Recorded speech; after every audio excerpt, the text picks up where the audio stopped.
Assalamualaikum warahmatullahi wabarakatuh. Perkenalkan, nama saya Viva Anissa dari kelas B dengan nomor PP 19011086.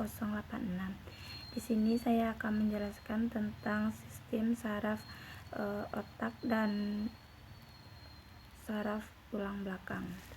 Baiklah, saya akan menjelaskan tentang sistem saraf pusat. Sistem saraf pusat itu meliputi dari otak dan sumsum tulang belakang. Keduanya merupakan organ yang sangat lunak dengan berfungsi yang sangat penting, maka perlu perlindungan. Selain itu, tengkorak dan ruas-ruas tulang belakang otak juga dilindungi 3 lapisan selaput meninges. Bila membran ini terkena infeksi, maka akan terjadi radang yang disebut meningitis. Ketiga lapisan membran meninges dari luar ke dalam adalah sebagai berikut. Yang pertama, durameter, terdiri dari 2 lapis yang terluar bersatu dengan tengkorak. Dan yang kedua, arakonoide mater. Disebut demikian karena bentuknya seperti sarang laba. Dia dalamnya terdapat cairan yang disebut liquor, semacam cairan limfa yang mengisi sela-sela membran arachnoid. Fungsi selaput arachnoidea adalah sebagai bantalan untuk melindungi otak dari bahaya. Yang ketiga ada pia meter, lapisan terdalam yang mempunyai bentuk disesuaikan dengan lipatan-lipatan permukaan otak. Otak dan sumsum tulang belakang mempunyai 3 materi esensial, yaitu yang pertama badan sel yang membentuk bagian materi kelabu, yang kedua serabut saraf yang membentuk bagian materi putih, yang ketiga sel-sel neuroglia, yaitu jaringan ikat yang terletak di antara sel-sel saraf di dalam sistem saraf pusat. Walaupun otak dan sumsum tulang belakang mempunyai materi yang sama, tetapi susunannya berbeda. Pada otak, materi kelabu terletak di bagian luar atau kulitnya, dan bagian putih terletak di tengah. Pada sumsum tulang belakang, bagian tengah merupakan materi kelabu berbentuk kupu-kupu, sedangkan bagian korteks merupakan materi putih. Fungsi struktur otak, sistem saraf pusat manusia, pengertian dan penjelasannya. Pengertian sistem saraf pusat adalah sistem saraf pada manusia seluruhnya dikendalikan oleh otak. Pada orang-orang dewasa, otak memiliki berat sekitar 2% dari total berat badannya, atau sekitar 1,4 gram. Pengolahan informasi di otak dilakukan pada bagian-bagian khusus sesuai dengan area penerjemahan neurosensorik. Sistem saraf pusat dilindungi oleh jaringan ikat yang dapat menjaga dan mendukung seluruh aktivitas sistem saraf pusat yang disebut selaput meninges tersusun. Fungsi otak pada sistem saraf pusat. Otak melakukan semua fungsi yang disadari. Otak bertanggung jawab terhadap pengalaman berbagai macam sensasi atau rangsangan terhadap kemampuan manusia untuk melakukan gerak-gerakan yang mengikuti kemauan atau disadari, dan kemampuan untuk melaksanakan berbagai macam proses mental seperti ingatan atau memori, perasaan, emosional. Otak terdiri dari 4 bagian, yaitu otak besar, otak tengah, dan otak depan, dan otak belakang juga. Otak besar atau cerebrum. Otak besar merupakan bagian terbesar dan terdepan dari otak manusia. Otak besar mempunyai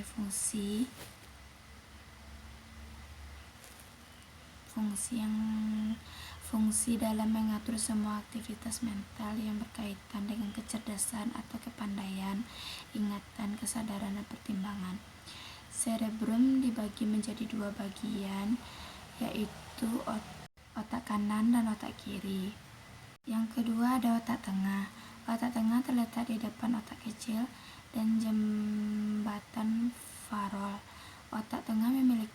bulbus opticus yang berfungsi pada refleks mata. Otak tengah mengandung sejumlah sel-sel saraf yang memiliki fungsi mengatur gerak tubuh, kedudukan tubuh, dan kesadaran. Otak depan terdiri dari dua bagian, yaitu talamus dan hipotalamus. Talamus merupakan bagian yang berperan sebagai pusat pengolahan impuls sebelum disampaikan ke bagian lain di otak. Talamus memiliki fungsi untuk menerima semua rangsangan dari reseptor kecuali bau ke area sensorik cerebrum. Otak belakang terdiri dari 3 bagian, yaitu otak kecil, pons faroli, dan medula oblongata. Ketiga bagian ini berperan dalam koordinasi atau pengaturan aliran impuls saraf antara otak dan bagian tubuh lainnya. Oke lah, hanya itu yang bisa saya sampaikan tentang sistem saraf otak. Selanjutnya kita akan menjelaskan tentang sistem saraf tulang belakang. Baiklah, kita akan menjelaskan tentang sistem tulang belakang. Sistem tulang belakang adalah saraf yang tipis yang merupakan perpanjangan dari sistem saraf pusat dari otak dan melengkungi serta dilindungi oleh tulang belakang. Fungsi utama sumsum tulang belakang adalah transmisi pemasukan rangsangan antara periferi dan otak. Fungsi lain sumsum tulang belakang adalah mengontrol gerakan refleks, termasuk gerakan refleks pada mata, hidung. Baiklah, sekarang kita akan menjelaskan tentang fungsi sumsum tulang belakang pada manusia. Otak dan sumsum tulang belakang adalah dua bagian organ dari sistem saraf pusat. Sama halnya dengan otak yang memiliki beberapa fungsi, maka sumsum tulang belakang juga memiliki fungsi. Yang pertama adalah mengumpulkan dan mengirim informasi ke otak. Fungsi sumsum tulang belakang yang pertama adalah mengumpulkan informasi dari sistem saraf yang dilindungi oleh ruas-ruas tulang belakang. Informasi-informasi tersebut kemudian dikirim ke otak untuk diolah dan memberikan respon. Yang kedua, menerima pesan dari otak. Sumsum tulang belakang tidak hanya berfungsi untuk mengirim pesan ke otak, tetapi juga menerima pesan atau perintah dari otak. Komunikasi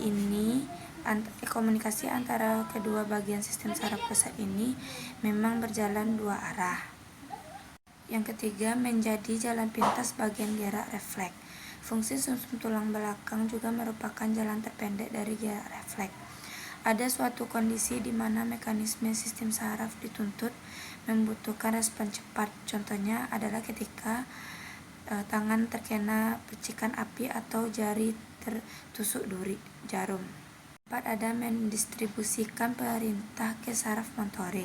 Pada gerak refleks, rangsangan yang diterima oleh sel sensoris akan mengirimkan pesan dengan cepat ke sumsum tulang belakang.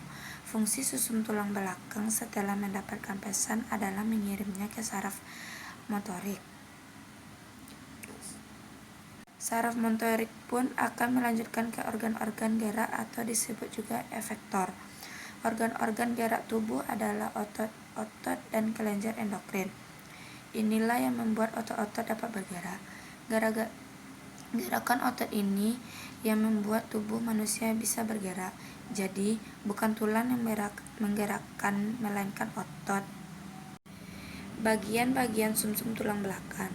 Sumsum tulang belakang memiliki beberapa bagian penting yang dapat menyokong untuk menjalankan fungsi-fungsinya.